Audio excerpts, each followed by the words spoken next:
Ladies and gentlemen, dear organizers, thank you very much for this invitation. It's a great honor for me. It's a pleasure to be here. But at the same time, I felt it as an obligation to come here and to be with you. Thank you very much. I come from everyday politics. I am from conservative wing of law and justice. I belong to the members of parliament who try to defend traditional values and traditional freedoms. Thank you very much, Mr. Professor, for your contribution. I might say it could be mine. So thank you that you said everything about philosophical aspects of challenges of today's politics. It's true. Progressive politics, progressive philosophy is a great danger for our culture, for our countries, for human dignity as well. I came to see you to encourage you to be brave and to be strong, defending Christian values in public sphere. Not be scared by critics in your own countries and critics from abroad. I think we can and we are able to defend our convictions, even if it is sometimes really not possible in every aspect. I'm going to say about three things: about common heritage, about values, and about cooperation among Central European countries and organizations from our region. So it is a moment to thank you for organizers to do it. As for common heritage, there are many points which are important for us in Central Europe. I will name 5. First is Saint Adalbert, Święty Wojciech.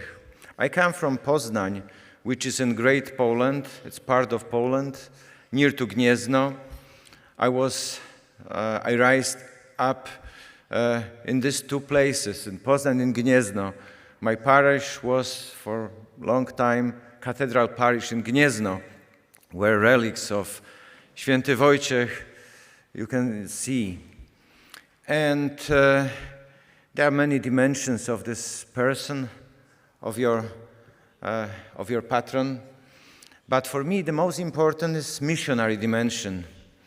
Not that he was aristocrat, he was from the king's family, that he was martyr.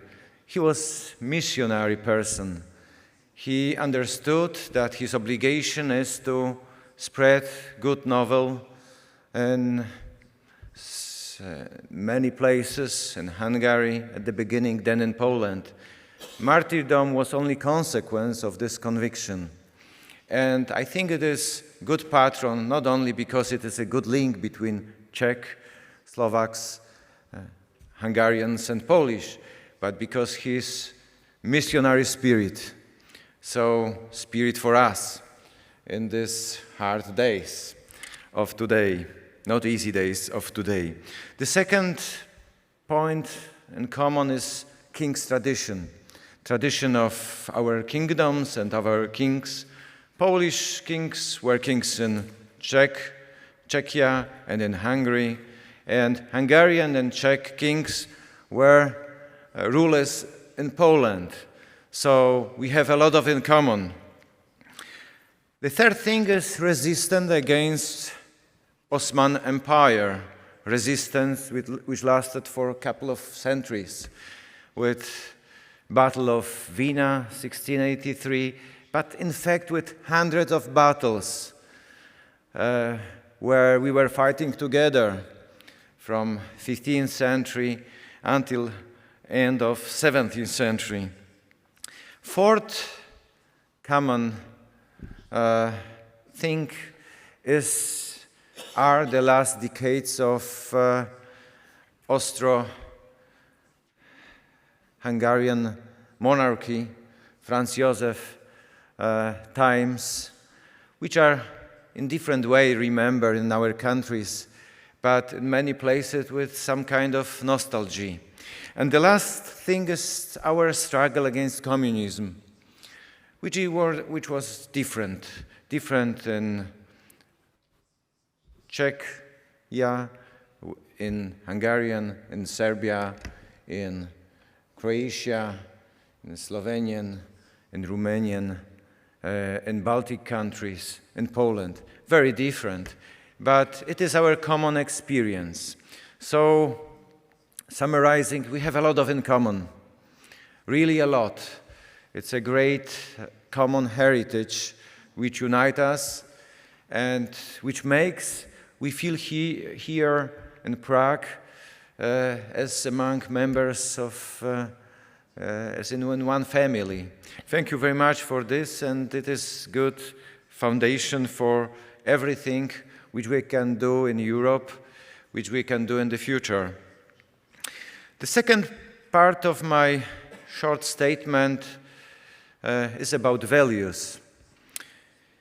As I said, I came here to encourage you to defend them, to defend Christian values. We don't have to call them Christian because we call them in secular way, saying about natural rights or constitutional rights. But anyway, it's the same, or it might be the same thing. Among them are some which are the most important. Joseph Ratzinger called the most important from them non-negotiable values. It is life, it is family, it is right of parents to raise their children according to their beliefs. And it's freedom of religion, it's freedom of conscience. These are the most important rights and freedoms, but they have consequences. As for education, as for culture, as for free market.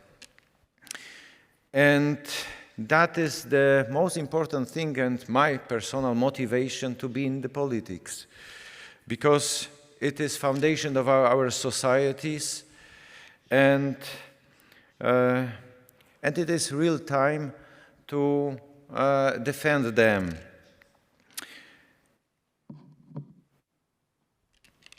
I would like to share our Polish experience in this aspect and to tell you about a few words about our fight in name of these values.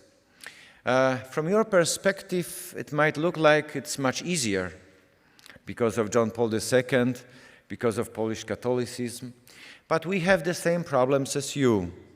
Maybe not to some extent, but problems are not different. Mr. Palka mentioned we were successful in the last years. Successful because, first of all, we were able to defend endangered freedoms, but successful because we were able to reverse some dangerous processes. It looked like 30 years ago in Poland that abortion is not questionable, that right to abortion is something so natural that we cannot change it. But then in the 90s and then in the last years, it occurred, it has not been like this. It is not a right of history. It depends on us, on our convictions, on our motivation, on our organization.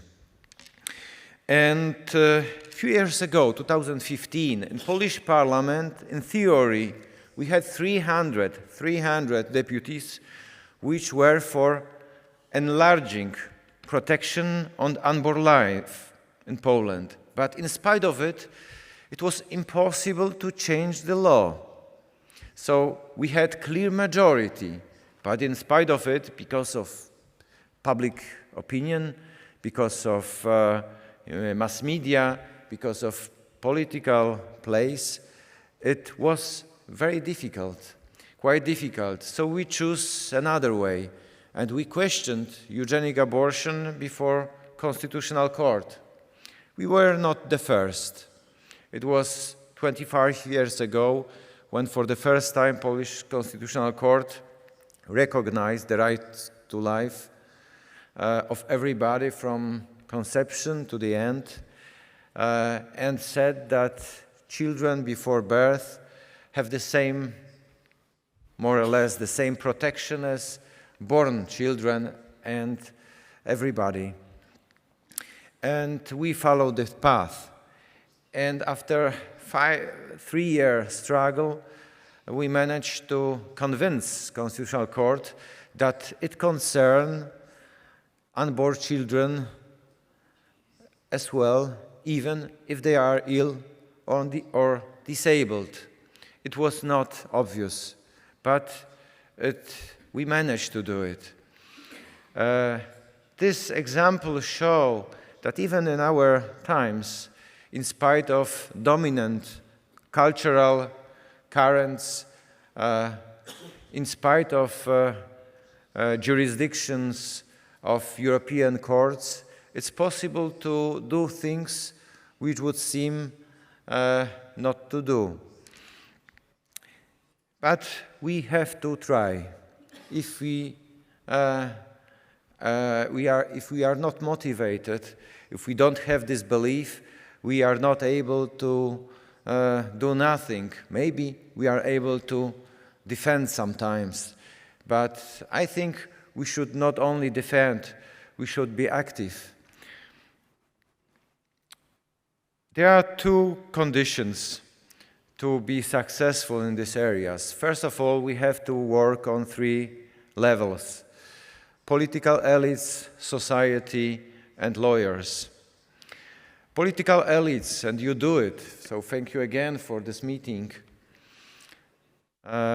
because sometimes even being majority, but creative majority, and the political elites can do a lot.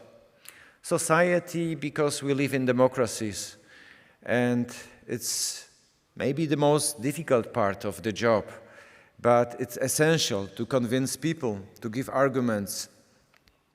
And the 3rd level is legal area, law faculties at the universities, higher courts in your countries and in Europe. So we should have as many as possible advocates in all of these milieus to be able to discuss, to be able to present legal arguments. And it is one of the conditions to defend and to present successfully our convictions in public life. And the 2nd condition is the sovereignty of member states in the European Union.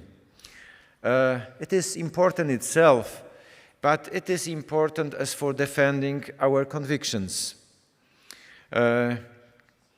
It helps us to defend traditionally understood dignity of human life. So that is another important factor.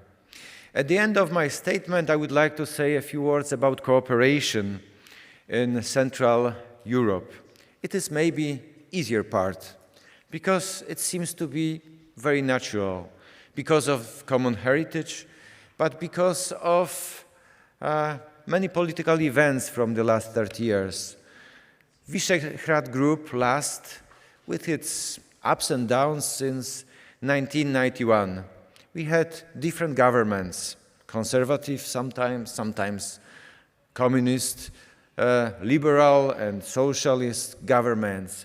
But Visegrad Group lasts and is an obvious instrument in Central Europe. Fortunately, in last years, particularly since 2015, this idea was got broader context. So now we can talk about 3Cs initiative with engagement of 12 countries, with Romania and Bulgaria, with Baltic countries. One day maybe Serbia will be in this gremium. One day Ukraine might be in this gremium. I think it would be very important. We say about Ukraine, so we have to say a few words about war at the Ukraine, about brutal war which Russia started. Russian aggression, Russian danger is something which we challenge in 20th century. Not every of our countries to the same extent, but majority of us had to face Russia. And now we can see the same situation at the Ukraine. So thank you very much for support for Ukraine from all your countries. It's really important. It's a sign of brotherhood, which was mentioned by